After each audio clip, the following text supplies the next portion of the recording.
అక్కినేని నాగచైతన్య నూతన వ్యాపార రంగంలోకి ప్రవేశించారు. ఒకవైపు సినిమాలు, వాణిజ్య ప్రకటనల ద్వారా సంపాదన కొనసాగిస్తూనే ఇదివరకే పలు వ్యాపారాలు చేస్తున్న ఆయన తాజాగా తన అర్ధాంగి శోభితతో కలిసి మరో కొత్త వ్యాపారాన్ని ప్రారంభించారు. షాజీ పేరుతో తన నూతన ఫుడ్ బిజినెస్ ను మొదలుపెట్టినట్లు నాగచైతన్య శోభితలు సోషల్ మీడియా ద్వారా ప్రకటించారు. ప్రపంచవ్యాప్తంగా ఉన్న రుచులన్నిటినీ ఒకే చోట అందించే లక్ష్యంతో షోయుని పరిచయం చేస్తున్నట్లు చైతన్య తెలిపారు.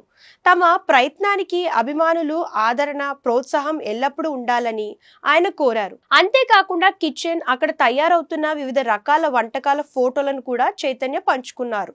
ప్రస్తుతం ఈ పోస్ట్ సోషల్ మీడియాలో వైరల్ అవుతుంది. సినీ ప్రముఖులు, అక్కినేని అభిమానులు చైతు శోభితలకు శుభాకాంక్షలు తెలుపుతున్నారు. కొందరు నెటిజన్లు వివాహమైన కొద్ది నెలలకే భార్యాభర్తలు ఇద్దరూ కలిసి వ్యాపారం ప్రారంభించడాన్ని అభినందిస్తూ కామెంట్స్ పెడుతున్నారు.